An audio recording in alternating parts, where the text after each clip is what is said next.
نحمده ونصلي على رسوله الكريم اما بعد. دا زموږ دریم درس ته په مسله د فټکی شریف کې چې آیت کې کوم احادیث وارد دي په فضایلو کې هغه څومره دي او څو دي. نو پنځه روایت شپږ روایت مخکې درس کې مونږ پیش کړی دي. اووم روایت چې مونږ پیش کوو په دې ننني درس کې نو هغه د مرقات روایت ته، مرقات جلد نمبر 8 صفحه 215 دروکانا روایت ته فرمای قال نبی صلی الله علیه وسلم نبی سم فرمای فرق ما بیننا و بین المشرکین العمائم علی القنانس. زمونږ او مشرکانو فرق منځ کې فرق هغه فټکی والی پټوپو باندې، یعنی مسلمانانو نخ بدای او شعار بدای چې دیو په پټکی وਹੀ پټوپي باندې ټوپه او پټکی بدواني. مشرکین چې کم دینو په دی باندې بیا مولا علی قاری شرح کړی د شرح تیبی په حواله باندې علامه تیبی وای چې مشرکین خو یا داسې و چې پټکی به په سرور بغیر د ټوپونه، او یا داسې و چې پټکی به د سره نه په سرول صرف ټوپي به په سرولې. دوه شرح پکې چې کومه ده هغه شوی دا. خو خبره زموږ استاد د پاره دا شوله چې پټکی سره د ټوپۍ نه وهل دا د مسلمان امتیازي شان دی او شعار دی، او کافر چې کم دی یا بس صرف ټوپۍ په سره او یا بس چې کم د پټکی وی خو ټوپۍ په پسې نه دا دغه نه خښو د غیر مسلم. اتم روایت چې موږ په دې باب کې ذکر کوو هغه د حضرت علی رضی الله تعالی عنہ روایت ته، سنن کبرا د بیهقی جلد نمبر 10 صفحه نمبر 14 کې راوړی دی. نبی صلی الله علیه وسلم فرمای ان الله امدنی یوم بدر وحنین بملائکه یعتمون هذه العمامه. نبی علیہ السلام فرمای چې الله تعالی زموږ مدد کړی دی په ورځ د حنین باندې، په ورځ د بدر باندې، په ملائکه باندې چې هغه ملائکه پټکی والی وو.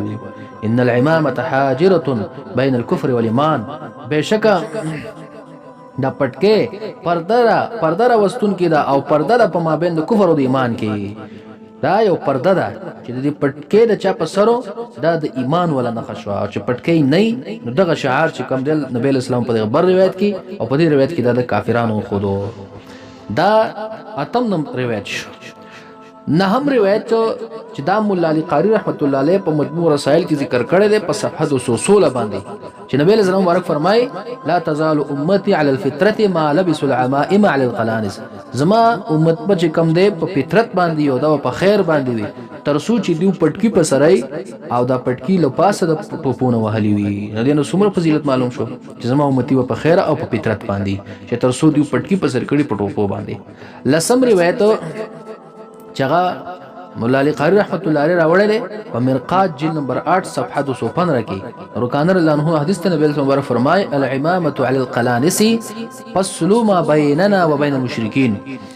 پټکی وال پټو باندې زمونږ د مشرکانو مابین کې فصل له فرق را وستون کې دی. یعطي یوم القیامه بكل کوره يدور على راسه نورا. الله تعالی با چې څو چا پټکی والے یو ول په مقابله کې وت الله تعالی په قیامت کې چې کم دی ور انا ور کوي نور به تور کوي. دینه پته لګي چې پټکی وهل غټ پکار دی چې دا ولونه د پټکی دی سیواشي دومره ترناګان بیا په قیامت کې ډیری شي. دا دی پسې بل روایت دغه رنګي دا لسم روایت شو. یو لسم روایت چې په دې باب کې موږ ذکر کوو هغه د ابو داود شریف روایت ته. امام ابو داود انس بن مالک رضی الله عنه حدیث راوړي په جلد نمبر 1 صفحه 31 کې. مالک رضی الله فرمایي قال رايت رسول الله صلى الله عليه وسلم يتوضا. نبی علیہ السلام ولیدو چې او د شي کول وعليه عمامه قطريه یا قطريه. نبی علیہ السلام باندې پټکی شریفو فادخل يده من تحت العمامه فلم ينقض العمامه. نبی اسلام مبارک ته پټکی نه لاندې چې کوم د لاس واړو او پای باندې غمسه چې کوم مبارک وکړه او پټکی وران نکړې شو.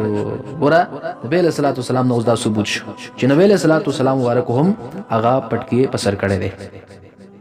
دا یو لسم شو. دولسم روایت چې زموږ سره په دې باب کې دی هغه د جابر رضی الله عنه حدیث ته او امام مسلم رحمت الله علیه په جلد نمبر 1 صفحه 434 کې ذکر کړی دی. قال جابر رضی الله فرمای چې ان النبي صلی الله علیه وسلم دخل يوم فتح مکه. نبی علیہ الصلوۃ والسلام داخل شو دخل يوم فتح مکه. په فتح مکی په ورځ نبی اسلام مکی شریف تراغه و علیه عمامه سوداء او فنبی صلی الله مبارک باندې تور پټکی پروتو تور پټکی مبارک په سر کړو. دا نبی صلی الله علیه وسلم نه بل روایت دا رنګ بل روایت چې په باب کې موږ ذکر کوو چې پټکی ثبوت نه کیږي. هغه حضرت ابو هريره رضی الله تعالی عنہ روایت ده الحاوی للفتاوی کې امام جلال الدین سیوطی ذکر کړي په صفحه 511 کې. ابو هريره رضی الله عنه فرمایي چې قال خرج علينا رسول الله صلی الله علیه وسلم نبی اسلام مبارک باندې وروتلو او عليه قميص اصفر نبی اسلام باندې زیړ قمیص وردا او دغه رنګ صادر په زیړو او امامه صفراء او زیړ پټکې نبی اسلام مبارک وهله دا نبی اسلام نه بل ثبوت چې کوم دی هغه د پټکی شریف شو بل روایت چې موږ ذکر کوو هغه عمر الله عنه تاسو کړی شو د پټکی باره کې او امام جلال الدین سیوطی په حاویل الفتاوا صفحه 311 کې راوړی دی فرمای عن ابي السلام قال سالت ابن عمر دیو ما تاسو کو د ابن عمر الله عنه كيف كان يعتمون نبی سم په پټکې څنګه والو قال دو فرمایل كان النبي صلى الله عليه وسلم يدير العمامه على راسه نبی صلی الله علیه وسلم مبارک په پټکې باندې خپل سر باندې تاوالو او کوم شمله چې وا ابو نبی اسلام مبارک ته دوه کو په منځ کې شاته چولا دا بل روایت دا رنګ بل روایت امام مسلم رحمت الله علیه په جلد 1 صفحه 440 کې راوړی دی د عمرو بن الحريث رضي الله تعالى عنه روایت دی فرمای قال كاني انظر الى رسول الله صلى الله عليه وسلم وایي چې ګورو نبی صلی الله علیه وسلم مبارک ته په منبر شریف باندې وو وعليه امامه سوداء او نبی صلی الله علیه وسلم مبارک باندې تور پټکه وو قد ارخى طرفيها بين كتفيه او نبی صلی الله علیه وسلم مبارک د پټکی غ شمله شاته دوه وګو په منځ کې چولې و دا روایت مونږ تاسو ته دا ثابتای د دې دا واضح کیږي چې د نبی صلی الله علیه وسلم مبارک نه هغه ثبوت د فټکی چې کم دی هغه واضح دی او ډیر روایت په دې باب کې چې کم دی هغه راغلي دي دا رنګ بل روایت د سنن ترمذی جلد نمبر 1 صفحه 304 دی د نافع رضی الله تعالی عنہ روایت کې ابن عمر سمنا دی فرمایي قال كان النبي صلى الله عليه وسلم ونبي السلام اذا تم سدل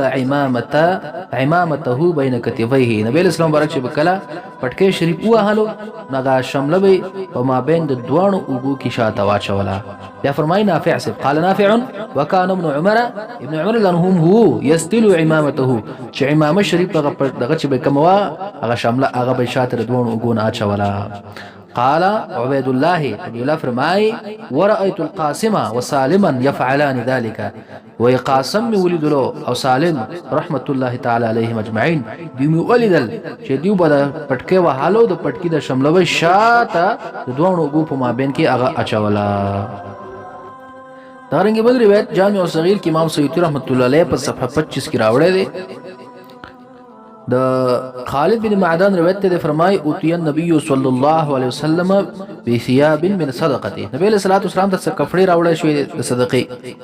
فقسمها بين اصحابه نبی اسلام مبارک تخپل صحابه کرام په مابین کې تقسیم کړ فقال وی فرمایل اعتموا پټکیو وای خالفوا على الامم قبلكم او د مخکینو امتونو چې کوم دی هغه مخالفت وکړي دینهم نبی اسلام مبارک خپل صحابه کرام ته ورکړی او ته پټکی وای کنه نو پټکی ثبوت لري نه کیږي دغه رنګي په شعب الایمان د امام بیهقی رحمت الله علیه په کتاب اللباس کې فصل فی العمائم کې روایت راوړي ده حضرت عائشة صديقة رضي الله تعالى عنها انها قالت رأيت رجلا يوم الخندق ده فرمایي چې ما ولیدو یو سړی د خندق په ورځ باندې على سورة دحية الكلبي فاغه صورت د دحية الكلبي رضي الله تعالى عنه باندې په خبان سورو يناجي رسول الله صلى الله عليه وسلم او نبی علیہ السلام سره مناجات کاو حضرت عائشہ صدیقہ رضی الله عنها فرمایي چې ما د نبی علیہ السلام سره یو کس ولیدو د غزوه خندق په ورځ باندې چې شکل د حضرت دحية الكلبي رضی الله تعالی عنه او د نبی علیہ السلام سره خبرې اترې کولې وعليه عمامه سوداء او هغه باندې تور پټکي وو قد استلها خلفه فشاد چې کوم دغه شمله پټکي چولې و فسالت رسول الله صلی الله علیه وسلم نبی علیہ السلام ته پوښتنه کوي دا کسوکو فقال نبی صلی الله علیه وسلم فرمایي ذاک جبريل امرني ان اخرج الى بني قريظه بلا نبی اسلام د جبريل سلام راغله ماته امر کولو چې وس په دې پسې به ورستو بني قريظه دا غزوه بني قريظه په بیا کېدله نو ګور بیا نبی اسلام مبارک ته جبريل سلام راغی او حضرت عائشہ صدیقہ رضی الله عنها ولیدو او هغه مبارک چې کوم دی هغه پټکي وهلو تور پټکي چې کوم دی پسر کړو دینه هم ثبوت پټکي وشو چې ملائکه بچ کوم دا نه خوا او ملائکه به هم پټکي وهلو دارنګ بل روایت الحاوی لفتاوا امام جلال الدین سیوطی رحمت الله علیه راوړی په صفحه 311 باندې حدیث د عروه د حضرت عائشه صدیقه رضی الله تعالی عنها روایت کې دا فرمای عمم رسول الله صلی الله علیه وسلم عبد الرحمن بن عوف نبی علیہ الصلوۃ والسلام عبد الرحمن بن عوف پټکی وهلو وارخله 4 اصابع او شملای ول څلور غوتی پرې خودلان ګور دا تم ثابت شول چې شمله بشاته 14 ټول باب چې تاسو واوري ان شاء الله د پټکی هر مسله به حل کیږي د پټکی شمله څلور غوتی شو او دا بشاته چولې کی یو نبی علیہ الصلوۃ والسلام ورک عبد الرحمن بن عوف تو فرمایل او پټکی وتواله وقال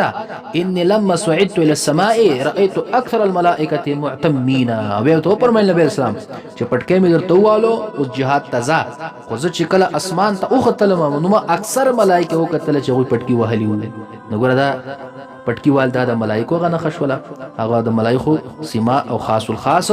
نه خدا د غیر مسلمانانو هم نه خشوله او شعار شو او دا دومره روایت په کې کوم د مونږه